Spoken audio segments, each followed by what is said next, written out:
चौधरी शेर नबी चमन साहब F2 F1 सुंदर नगरी के सामने जो आपकी ज़मीन है, जिसमें आपका बताना है कि आप 40 साल से काबिज हैं, तो इस ज़मीन पर ये एजुकेशन और DDA वाले क्या तोड़ने की कार्रवाई कर रहे हैं, क्यों कर रहे हैं? देखिए, ये मेरी दादा इलाही ज़मीन है और हमारे पास इसका 125 साल पुराना भी रिकॉर्ड मौजूद है। 40 साल पहले हमें ये चकबंदी में मिली थी, हमारे पुराने खसरा नंबरों के बदले में। अचानक 21 तारीख को 21/9/2020 को एरिया के पुलिस वाले और एरिया के कुछ लोकल नेता मेरी ज़मीन पर आए और बगैर किसी नोटिस दिए हुए, बगैर कुछ पूछताछ किए हुए, बगैर कोई कसूर बताए हुए मेरी ज़मीन पर तोड़फोड़ शुरू कर दी। मैंने जब उनसे चीख के कहा कि जी आप मुझे कोई सबूत तो बतलाइए, आप मेरी ज़मीन को क्यों तोड़ रहे, क्यों तोड़ना चाहते हो? तो उन्होंने कहा एजुकेशन की ज़मीन है, अलग हटो। मगर जी फिर एजुकेशन वालों को अलॉटमेंट लेटर दिखला दीजिए, उन्हें किसने मालिक बनाया? तो अचानक इतने में SDM साहब नज़र आ गए। मैं जल्दी जाके उनका SDM साहब बताएं क्या सबूत है इनके पास एजुकेशन वालों के, और क्या आप मिल के तोड़वा रहे हैं इसको ज़मीन को?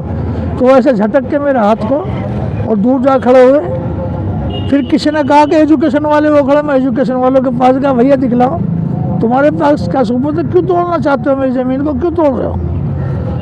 तो वो तो नहीं बोले, वो शायद थोड़ी सी उम्र का लड़का था, बीटा 3 यानी DCP 3 समझ लो उसको, क्योंकि फुल DCP और एडिशनल को मैं जानता हूँ।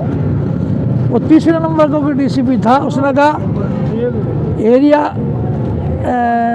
वो मंडोली हंसविहार के थाने का एडिशनल SHO RP मीना, उसको कहा है इसके खिलाफ एक्शन करो। मगर जी ये सबूत है आपके पास, मालिकाना एक्शन करो। कोर्ट गए थे जी, तो कोर्ट ने क्या आदेश दिया है? कोर्ट ने इनके खिलाफ स्टे कर दिया है 17/12/2020 को। इनको रेस्टेंड किया है कि आप जो शर्मनाक काम आपने किया है डेमोलेशन का वो रोकें, और आपको रेस्टेंड किया जाता है 5 तारीख तक, अगले महीने की 5 तारीख तक। ऑल एक्टिविटीज़ जो भी रेस्टेंड मतलब सभी कुछ आ जाता है। भाई मिसाल के तौर पर आपको रोक दिया गया, आपको रोका जाता है अगले महीने की 5 तारीख तक इन्हें रोक दिया गया। लेकिन इसके बावजूद एडिशनल SHO यहाँ आता है, मैं 100 नंबर को फ़ोन कर देता हूँ कि भैया काम करें स्टे के बावजूद। तो एडिशनल SHO आके कहता you are under arrest him. मैं कहा भाई कितने कत्ल किए मैंने जो तुम मुझे अरेस्ट करोगे? तुम 100 नंबर की कॉल पर आए हो, मुझसे स्टेटमेंट लो, जो कर रहा है मुझसे तो करना। तो कहा नहीं थाने चलना पड़ेगा, थाने चलना पड़ेगा। मैंने कहा ऐसा है छूने की भी कोशिश मत करना, वरना भीड़ जो है ना तुम्हारे ऊपर टूट पड़ेगी। यहाँ के लोग तुमसे बच जाना बहुत ज़्यादा, तुम नाजायज़ कर रहे हो हमारी ज़मीन में। तो बड़ी मुश्किल से वहाँ से गए और कहने लगे ये कर देंगे वो कर देंगे। इसका मतलब यह है कि लोकल नेताओं के इशारे पे लोकल अफसरान और लोकल पुलिस लोकल नेताओं की मिली भगत से मेरी ज़मीन को छीन कर किसी मॉडल स्कूल वालों को अलाटमेंट के नाम से कम कीमत में अलाटमेंट करके अंदर खाने अरबों रुपया हड़प जाना चाहते हैं। असल तात्पर्य यह है कि दिल्ली गवर्नमेंट के नेताओं का। माननीय पत्रकार महोदय, मैं अधिवक्ता अवधेश त्यागी F1 F2 सुंदर नगरी के बीच में जो मोहम्मद शेर नबी चमन साहब की जो ज़मीन है उसके बारे में आपको थोड़ा अवगत करा देना चाहता हूं कि इस ज़मीन के बाबत हमने एक फ्रेश सूट माननीय न्यायालय के अंदर दायर किया, जिसके अंदर ज़मीन संबंधित सारे मालिकाना हक तथा जो DDA व शिक्षा विभाग एक गुंडागर्दी और गलत तरीके से अवैध कब्जा करने की कोशिश कर रहा है तथा कंस्ट्रक्शन कर रहा है, वो भी गलत तरीके से, उसके खिलाफ हमने 17/12/2020 को एक स्टे ऑर्डर माननीय न्यायालय से लिया और जिसके विषय में हमने जो है संबंधित अथॉरिटीज़ को, जिसके अंदर डीडीए विभाग, शिक्षा विभाग एवं पुलिस विभाग तीनों को अवगत कराया, लेकिन तीनों विभागों ने इसको सिरे से नकार करके और इसके अंदर जो है अपना कंस्ट्रक्शन कार्य जारी रखा है, जिसके बाबत हमने फिर भी इसमें कंटेम्प्ट ऑफ कोर्ट फाइल किया तथा जमीन संबंधित सारी बातों को संबंधित अधिकारियों को पुनः भी अवगत कराया, लेकिन इन्होंने इसके अंदर कोई भी कार्रवाई नहीं की।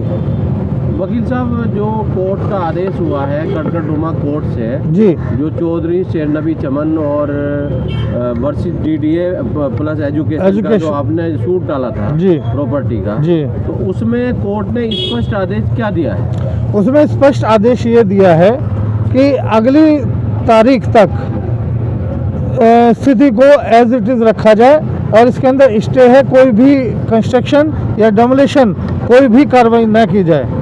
आपका ये कहना है कि जैसे ऑर्डर आया है जी, तो उसके बाद क्या डीडीए या एजुकेशन वालों ने यहाँ काम बंद कर दिया है? नहीं किया।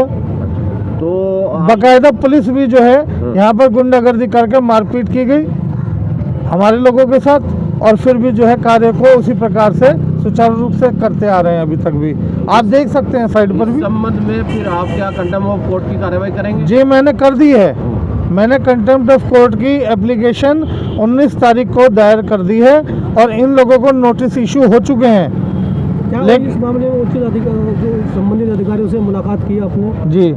जी, मैंने संबंध में संबंधित अधिकारियों से बातचीत की, जिसके अंदर हर अधिकारी ने इस कंस्ट्रक्शन और डेमोलिशन के बाबत अपना पल्ला झाड़ने की कोशिश की तथा लोकल लोगों के साथ मिल करके इस जमीन को अवैध रूप से कब्जाने की कोशिश की जा रही है। अब आगे की आपकी क्या कार्रवाई होगी? इसके अंदर हमने कंटेम्प्ट ऑफ कोर्ट के अंदर इन लोगों के खिलाफ हम सख्त से सख्त कार्रवाई करेंगे और इन लोगों को बर्खास्त कराएंगे बाकायदा, तथा हमारी ज़मीन के ऊपर जो अवैध कब्जा लेने की कोशिश कर रहे हैं वो हम हरगिज़ नहीं होने देंगे। 5 तारीख को माननीय न्यायालय हमें इस के अंदर दोबारा से बिठाएंगे और हम इस ज़मीन के अंदर बैठ करके अपनी ज़मीन को अपने हिसाब से चलाएंगे। लगा रखिए कोर्ट के पास 5 तारीख है उसके अंदर, ठीक है ना? आपको इसका जवाब देना होगा कि आप क्यों नहीं इस पे जो है कार्रवाई करोगे। आप दे दीजिए, आप दे दें, हम कर लेंगे इस पे जो भी हमारा मतलब कर देंगे। हम मीडिया से हैं सर, इस मामले में जो है आपका बाइट लेनी है। एक मिनट, नहीं, हम मीडिया को कुछ बताने की स्थिति में नहीं है सर, हमारे आर ऑफिसर के बने। आप डिप्टी डायरेक्टर हैं, आपके उसमें आपके क्षेत्र में तो आता है सर। आता है तो हमें ऐसी कोई बात नहीं कर सकते। मैं आपको बताया कि स्टे होने के बावजूद भी जो फ्रेश आप स्टे के इसको अंदर भी दे दीजिए, हम ले रहे हैं उधर जमा करा दो। इस पर जो भी नहीं, तो इस पर आप कार्रवाई अरे क्यों, भाई, वहाँ पर आप कंस्ट्रक्शन क्यों नहीं रुकवा रहे जब कोर्ट का ऑर्डर है? अब ऑर्डर आप तो ये पढ़िए कह रहे हैं ना, आप जमा कराइए, हम देखेंगे सारी स्थिति, उसके बाद हम बात करेंगे। जो ये भी तो कॉपी आ चुकी होगी। इनके पास आ चुकी हाँ, वो तो पहले आ दे चुकी दीजिए, उसको होगी। दे दो। इनके पास आ चुकी तो यहाँ पहले आ चुकी सर, आपके पास तो ये इनका कहना है ये नोटिस आपका कोर्ट से भी हो चुका। मैं आपको ये कह रहा हूँ कि मैं अभी आपसे कुछ बात नहीं कर रहा, आप कागज जमा करा दो। भाई जाइए, क्यों फोटो ले रहे हो? कोर्ट में भी आपको जवाब देना हाँ, ठीक है। कि कंस्ट्रक्शन आप नहीं रुकवा आप रहे जमा हैं, करा रहे हो ना, इसको जमा करा दीजिए। तो आप इसके अंदर कुछ कार्रवाई करेंगे? मैं आपको क्या कह रहा हूँ, आप जमा कराओ, मेरे पास लेटर आएगा, मैं देखता हूँ ना, मैं आपको बोल तो रहा हूँ ना, और क्या बोलूँ? लेटर ऑफिशियल तरीके से ऑफिशियल तरीके से दीजिए ना। मैंने कोर्ट से ईमेल से भिजवा दिया आपको, ठीक है, तो हम निकाल लेंगे, और उसके बाद जो भी हम आए कंस्ट्रक्शन नहीं से हम डायरेक्शन ले लेंगे, जो कुछ भी। अच्छा सर, आपके एक सवाल, मतलब आपके नॉलेज में ये बात है कि वहाँ कंस्ट्रक्शन चल रहा है? मैं कह रहा हूँ आपसे, मैं कोई बात नहीं कर रहा नहीं, किसी मुझे भी तो तरह बताया कि आपकी नॉलेज में है ये कि कंस्ट्रक्शन चल रहा है। आप मेरे से कोई इस तरह की बात न रहा, मत दे दीजिए लेटर। एजुकेशन डिपार्टमेंट वहाँ बाउंड्री करा रहा है। आप भाई साहब जी, आप से मेरी बात हुई ना, मैं लेटर ले रहा हूँ, आप दे रहे हैं। नहीं लेटर देने नहीं आए हम, बात चुकी है। लेटर देने नहीं, वो तो मेल से आ चुका आपके पास। हम तो ये पूछने आए, ये पूछा आपके पास क्या ऐसा कोई ईमेल आया जो वकील साहब दावा कर रहे हैं? मैं आपसे ये कह रहा हूँ कि आप लेटर दीजिए, मैं इससे ज्यादा आपसे कुछ